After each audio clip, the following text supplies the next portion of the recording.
there! Welcome back to my channel. I'm Jen and you've made it over here to Copper Cactus DIY. This is my home for all things furniture, from makeovers to flips, restorations, and faux finishing. And in this week's video, we're getting super cozy. That's right, I'm taking part in the Cozy Winter Furniture Flipping Challenge. This challenge is hosted by Carol over at Flipping Drawers, and if you haven't seen his channel yet, I'm gonna link to that down below. You have to go check him out. Definitely give him a big, huge high five for hosting all 20 of us. And when I started thinking about what makes me feel cozy, the first thing I considered was wood tones. In fact, I'm gonna be doing this faux walnut wood grain that you see on this small bench right here beside me. So stick around if you want to see how I got this look. And don't forget to subscribe and hit the bell if videos like this one are your jam. I try to post about once a week and would love to have you join the fun time party. Now I'm going to get back to reading and let all of you get on with watching exactly how I achieved this faux walnut wood grain. To clean this piece, I'm going to be wearing my yellow kitchen gloves and using a clean microfiber rag, plus a bucket of warm soapy water. This is just Palmolive dish soap, which is a great degreaser. I scraped off the sticker, which came off really easy, and I didn't scrub too hard because, as you can see here, the top of this thing is destroyed.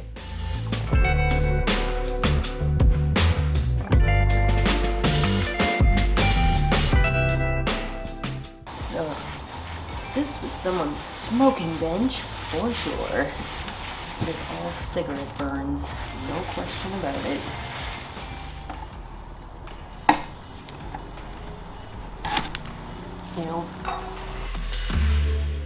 As I kept going, I knew my suspicions were confirmed. Some of the yellow came off with the soap, not all, but enough. And all of the dark marks were definitely burn marks. Even as good as this soap is though, it wouldn't cut through this thrift store mark, but I'll get that in a minute.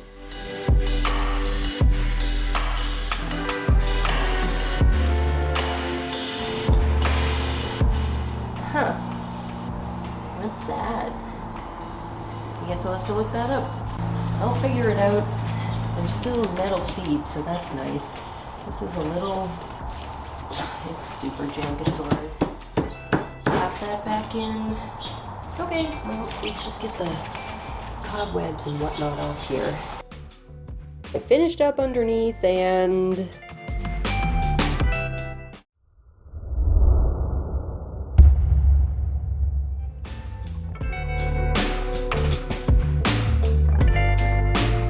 I wiped everything down to remove the soap residue.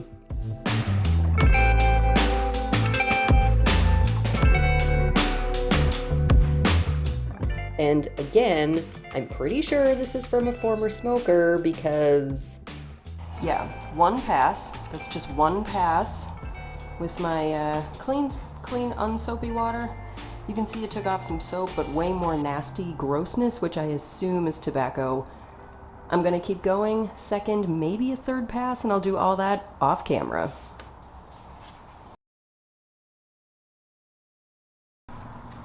To sand this piece, I'm gonna just use, I've used it once, but it's still in fine shape. A 100 grit sanding disc and my Craftsman Random Orbital. Also, I'm wearing my big respirator because you can see why. I started with 100 grit because I wanted to get through as much as possible as quickly as I could. And it actually only took about 5 minutes to finish this top. This is the only grit I used on the top, for now. Hang tight, I do smooth this thing out, but first I have to scuff the rest.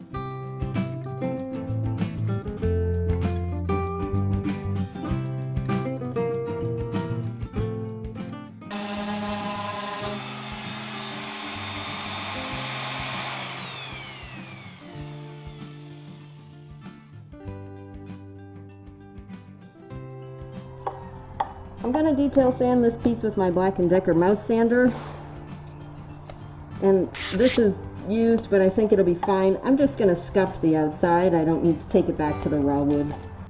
I love this mouse sander because it gets into corners really well, but be warned, it can vibrate against the other side and cause a dent if you're not careful. I didn't mind hitting the underside because I'm not finishing that and it'll never be seen.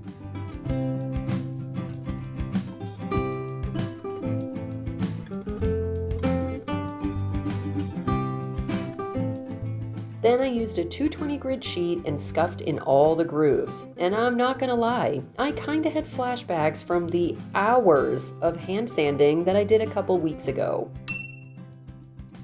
I'll link that video below if you want to see me complete a full restoration on a Duncan Fife inspired table. This one went a lot quicker.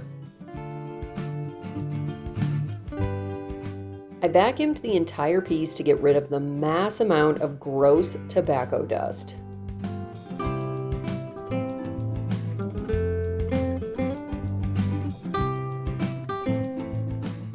Then I wiped it down. And I used soap again, but much less than before. But this thing is still pretty nasty, so I kinda drowned it. So that's without even doing the top. I'm gonna keep going and I'll wipe it down off camera, but I'm probably gonna do 2 passes, wiping it down with clean water. And so I left it to dry in the sun.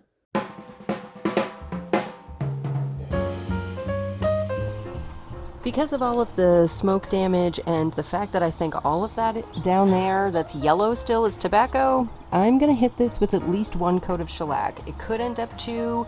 I'm using clear. I've got 2 cans. Let's do this. I did a pretty thick first coat and ended up doing 3 really decent coats on the top, then 2 on everything else.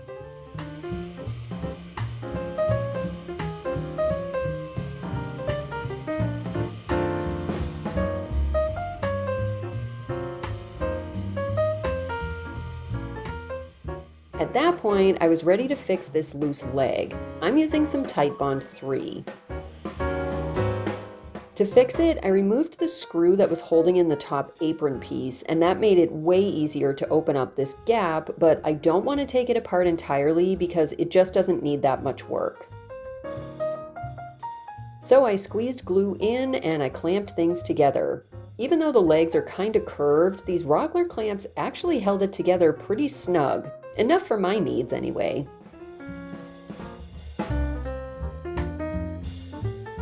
While the glue set up, I sanded the shellac. This took care of any drips or rough texture from the raised grain. I'm using a 220 grit sanding disc just folded over. And I could even get in behind the clamps. I wiped off all the dust so the whole piece was ready for a second coat of shellac.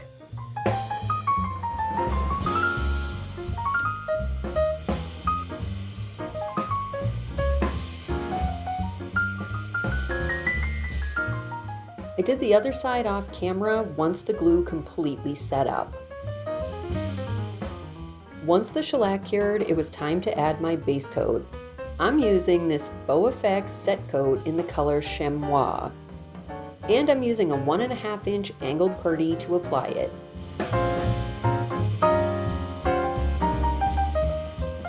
I love this paint. It has excellent bonding properties and it self-levels, so it lays down a super smooth base for faux finishing and other decorative painting.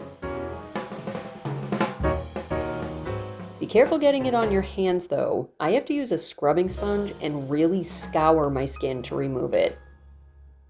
When they say bonding, they mean it. It won't block stains or odors though, so that's why I did the shellac first.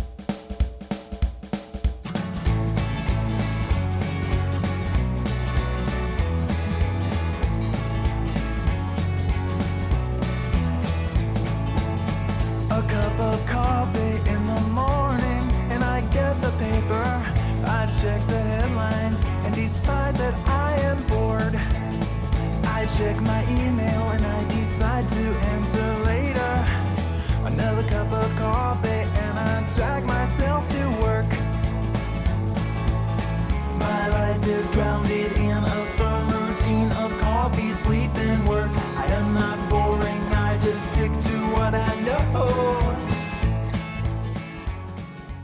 And how about that coverage, huh? This paint isn't inexpensive, but I've been using it for years under glaze, and I love it so much. I finished up and left it to dry overnight. I'm glazing this piece so I can get a multi-tonal and a multi-grain wood effect. In fact, I'm aiming to create a faux walnut wood top.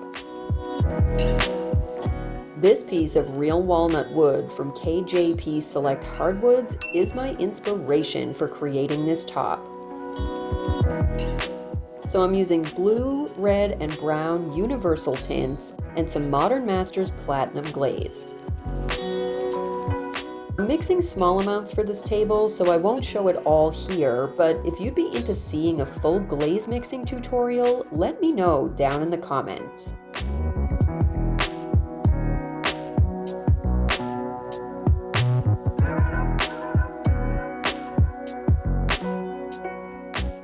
To get the look of walnut, first I have to study the wood.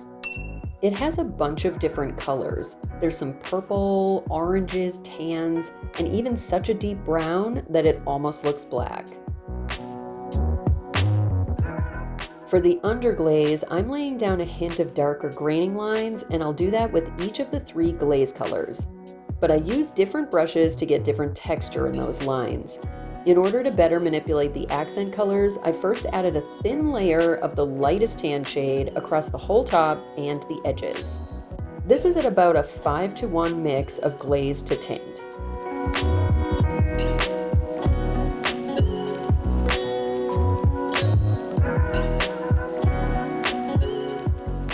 I let my hand hang loosely with the brush, lightly coated, and started dragging glaze lines. There's a lot of open time with this glaze, so I can add, subtract, soften, or even break the lines in whatever way feels organic or closer to the picture. I worked for about 30 minutes on this layer, including making sure the edges didn't collect pools of glaze. That will make a faux finish look less convincing every time.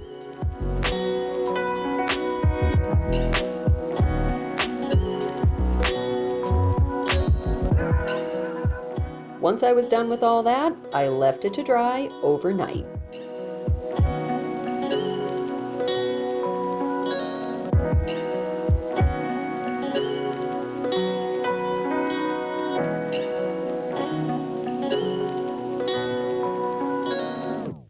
In the morning, I mixed another custom color using all 3 of the underglaze colors. Plus, I added a bit more Van Dyke brown, but no extra glaze, so it's about a 3-to-1 ratio of glaze to tint.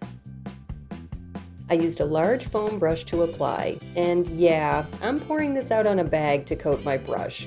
All my lidded mixing buckets just happen to be full right now, so you do what you gotta do. Even though the underglaze dried overnight, it can still rehydrate and pull back, which would suck. So I made sure to use light pressure. That caused a slightly thicker layer, but it still didn't feel like enough. I loaded up the brush and dragged again. That got me closer to the color and the coverage that I wanted. Now, I've said this a gajillion times, but the thing with faux is that it tends to look awful right up until the moment it doesn't. So don't judge yet based on this clip here. I've still got another full day of glazing to complete, and I'll basically repeat these steps. Underglazing areas with different tones, letting it dry, then adding an overglaze. Plus the small dark graining marks too.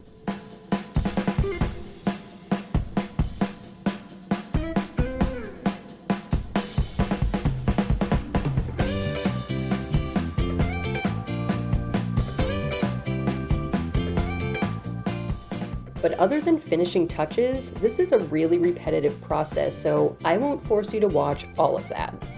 You're welcome! After the final overglaze, I could finish the base. I like to wait just in case of splatters or drips, which of course I did, but you can't tell anymore. quick note here before I wrap this project, I won't be applying top coat in this video. That's because I like to leave at least 3 days for glaze to cure before sealing it up. And in this case, with so many layers, I'm giving this a week. Which means I have to skip top coat to make sure the video drops on time. But come follow me on Instagram because I plan to share the final results over there. And once this paint dried, my faux walnut wood grain bench was done.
I don't know about you, but I feel warmer already.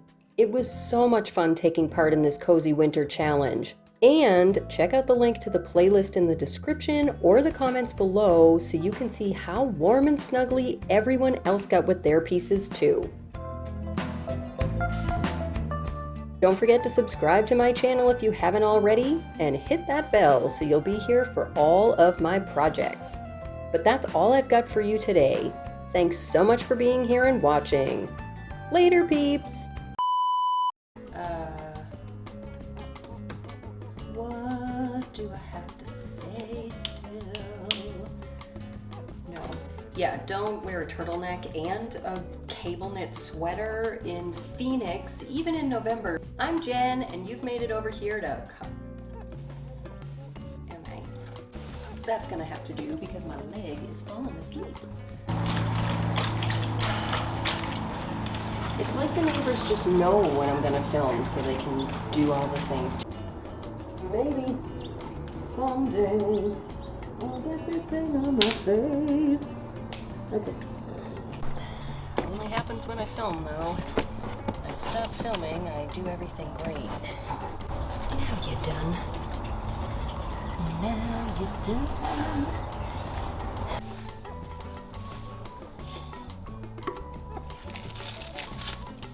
Wow, that's happening today. Okay, that seems right. I haven't even started painting yet, and it's already all over me.